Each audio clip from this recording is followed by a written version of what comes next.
jalannya Tuhan beda dengan jalan kita. Kadang seringkali tidak masuk logika kita. Dibutuhkan iman, ikut dia. Ya, percaya tuntunannya, ikuti aja. Percaya, logikanya Tuhan lebih benar lagi.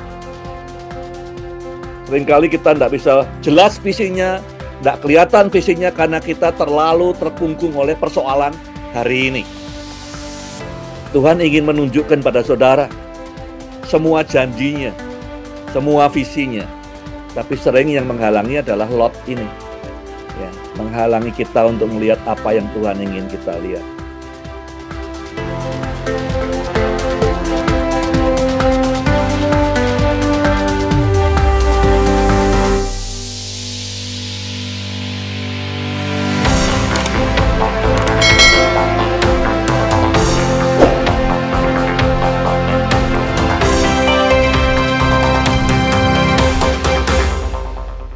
Jadi di bagian akhir ini menyampaikan atau menambahkan 1-2 poin bagaimana menjaga agar visi tetap hidup. How to keep the vision alive. Poin yang pertama tentang walking with God. Berjalan bersama Tuhan.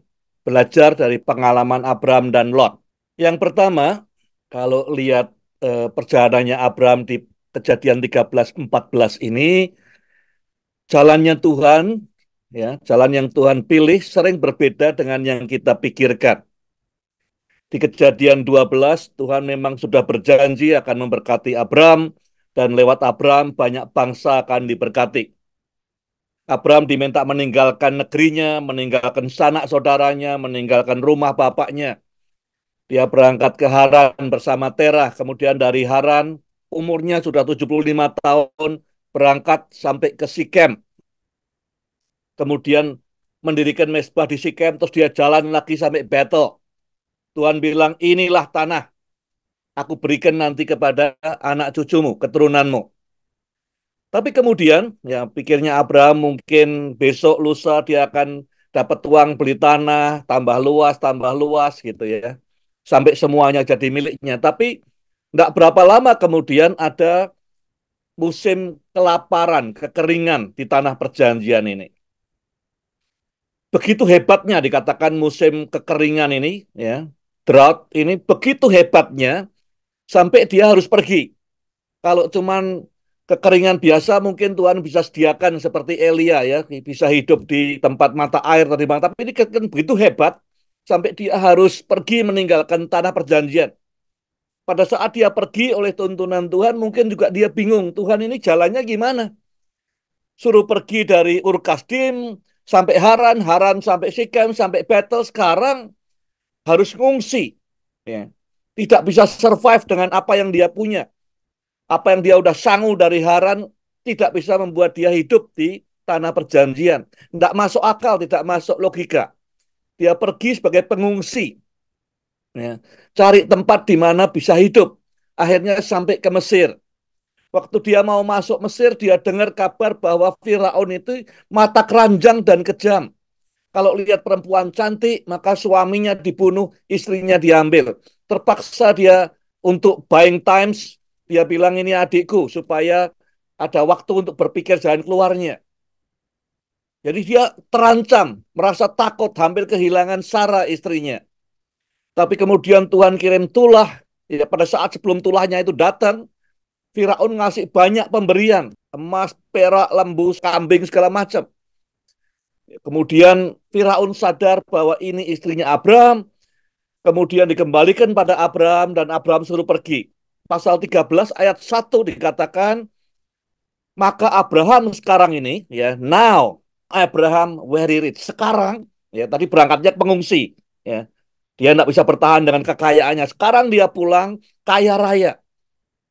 Logikanya manusia kalau Tuhan memberkati ya jangan dibuat kekeringan, tapi dapat aja orang kasih-kasih apa. Tapi dia yang lewati harus ninggalkan, Tuhan mau lihat imannya seperti apa, ninggalkan tanah perjanjian ke Mesir, istrinya hampir hilang, ya, terancam, ketakutan. Tapi justru itu kemudian dia pulang jadi orang kaya raya karena hartanya Firaun sebagian pindah ke dia. Jadi pelajaran buat kita adalah jalannya Tuhan beda dengan jalan kita. Kadang seringkali tidak masuk logika kita. Dibutuhkan iman ikut dia, ya. Percaya tuntunannya, ikuti aja. Percaya, logikanya Tuhan lebih benar lagi. Abraham contohnya. Yang kedua, ada saya bilang the God's factor dalam mengambil keputusan. Keputusan yang diambil selalu harus memikirkan perasaannya Tuhan bagaimana. Ini belajar dari Lot, kita bandingkan dengan Abraham. Di Kejadian 13 ayat 12-13 misalnya, Lot menetap di antara kota-kota lembah itu. Jadi dia ngelihat di ayat sebelumnya bahwa lembah itu penuh banyak air, subur, seperti Firdaus, seperti yang dia pernah lihat di Mesir dulu. Dia kesengsem waktu dia ngungsi di Mesir. Ya. Kemudian dia milih tanah di lembah Yordan, tidak hanya itu. Makin hari dia pindahkan tendanya, tadinya dekat Sodom, kemudian ke Sodom. Namun dikatakan ya, Tuhan beri catatan di situ, orang Sodom itu jahat dan sangat berdosa kepada Tuhan, terhadap Tuhan. Jadi orang Sodom ini nyakiti hatinya Tuhan. Lot lihat yang penting tanahnya subur, ya, potensi jadi kaya banyak, apalagi makin dekat dengan Sodom, makin dekat dengan customer, menghemat transportasi, dia tidak pusing perasaannya Tuhan. Ya, padahal ini orang-orang yang nyakiti hatinya Tuhan tiap hari, tapi dia anggap aja ini customernya dia, mendatangkan keuntungan buat dia. Abraham berbeda di pasal 14 ayat 23, waktu Raja Sodom bilang, udahlah kembalikan aja orang-orangku yang tertawan, yang kamu bebaskan, emas perak semua kamu ambil. Abraham tidak mau.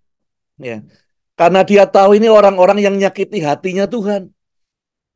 Ya, buat apa dia terima dari orang-orang yang nyakiti hatinya Tuhan? Dia tidak mau berhubungan, berpiutang dengan orang yang benci Tuhan, tapi juga ada perspektif dalam mengambil keputusan memikirkan perasaan Tuhan.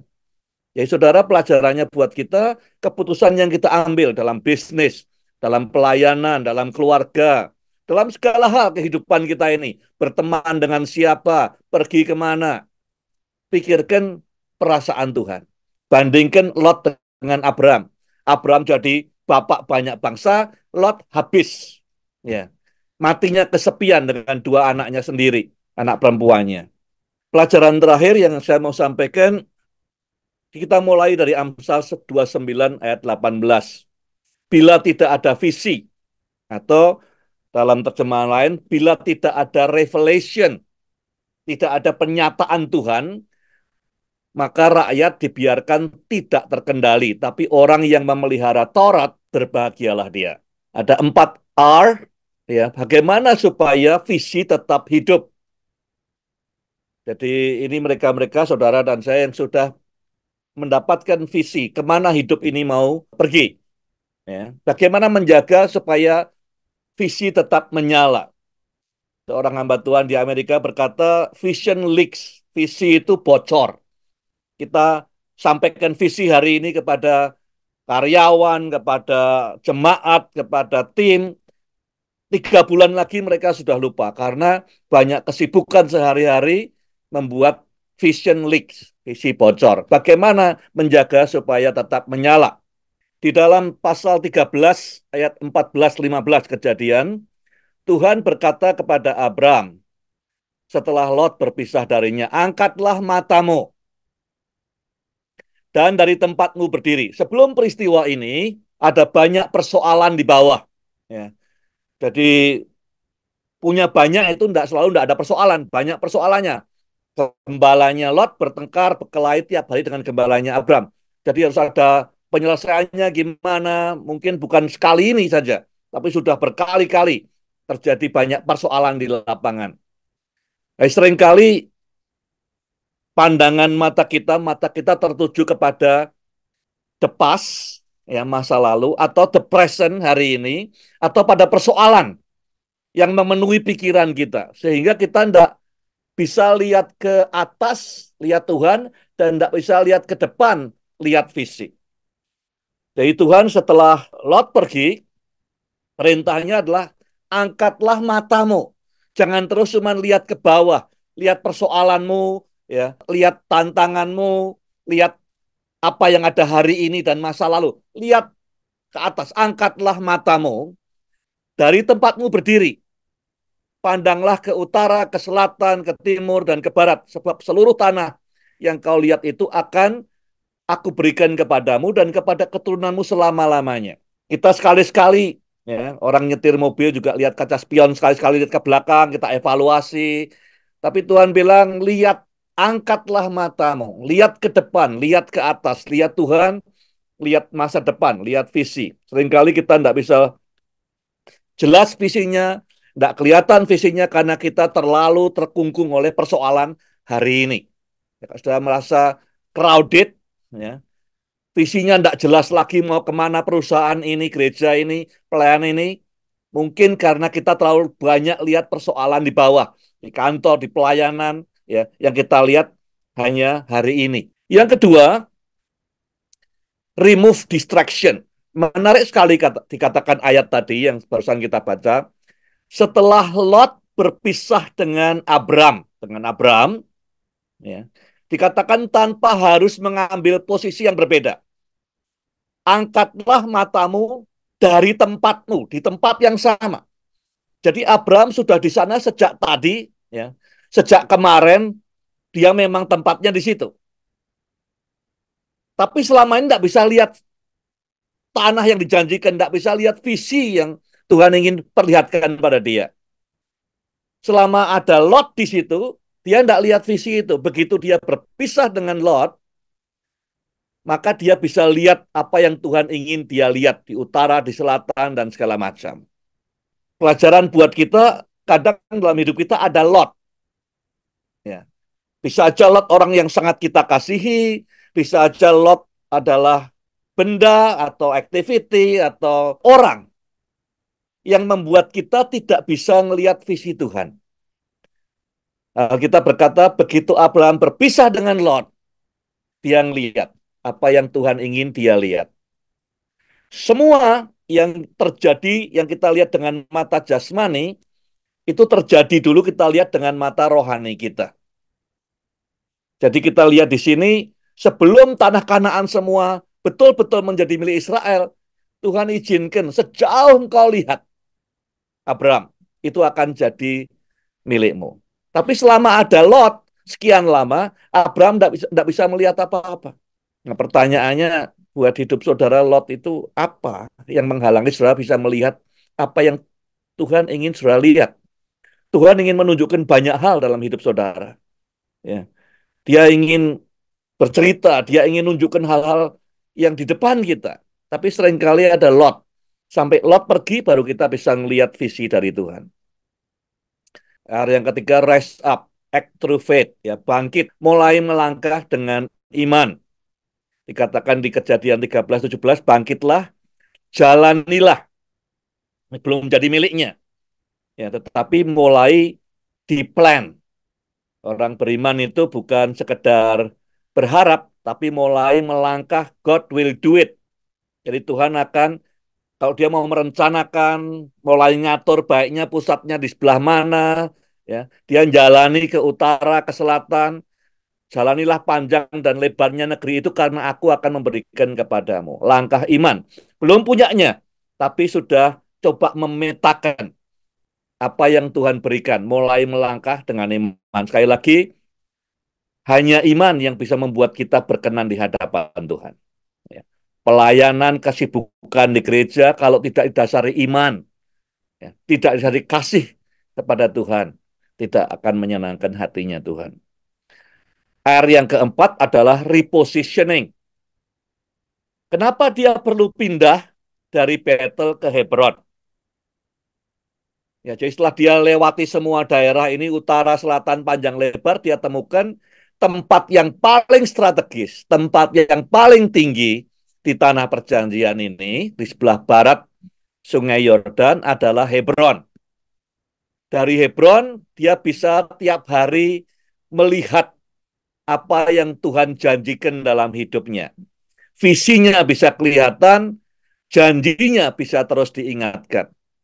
Jadi setelah dia jalan kanan kiri, dia putuskan setelah petakan, kita itu bisa dikuatkan, semangatnya dikobarkan terus kalau kita ingat janji Tuhan. Saya sering katakan banyak pemimpin jatuh Bukan karena setannya lebih kuat, tidak. Tapi karena kita lupa janji Tuhan dalam hidup kita. Abraham memposisikan dirinya di Hebron supaya tiap pagi bangun dia lihat janji Tuhan.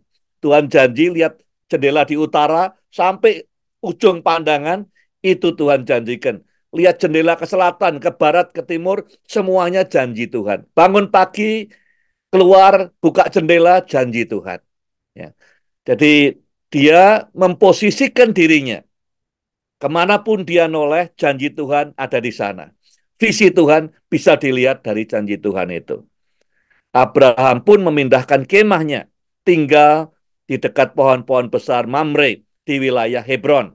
Ini wilayah paling strategis. Waktu bangsa Israel kemudian hari masuk ke tanah Kanaan, Kaleb minta kepada Joshua, berikan Hebron kepadaku. Ya, Hebron tempat yang paling strategis karena dia pikir kalau Hebron dikalahkan, semua daerah lain akan mudah dikalahkan oleh suku yang lain. Kaleb mimpin suku bangsa Yehuda, mengalahkan raksasa-raksasa di Hebron, maka tanah perjanjian bisa dimenangkan semua. Di sana, ia membangun sebuah mezbah bagi Allah. Mezbah pertama dibangun di Sikem, mezbah kedua di Betel, mezbah ketiga di Hebron, di mana dia bisa lihat visi Tuhan tiap pagi, memegang janji Tuhan tiap pagi dan tiap malam. Pertanyaan refleksi untuk besok ya dan seminggu ini. Apakah Lot masih bersama saudara? Lot itu apa buat hidup saudara? Apakah itu orang, apakah itu proyek, apakah itu barang, apakah itu aktivitas? Pertanyaannya, selama Lot bersama Abraham, Abraham tidak bisa lihat visi, janji Tuhan juga kabur semua. Kalau Lot minggir, begitu dipisahkan Lotnya, Abraham bisa lihat apa yang Tuhan ingin dia lihat. Tuhan ingin menunjukkan pada saudara semua janjinya, semua visinya. Tapi sering yang menghalangi adalah Lot ini. Ya, menghalangi kita untuk melihat apa yang Tuhan ingin kita lihat.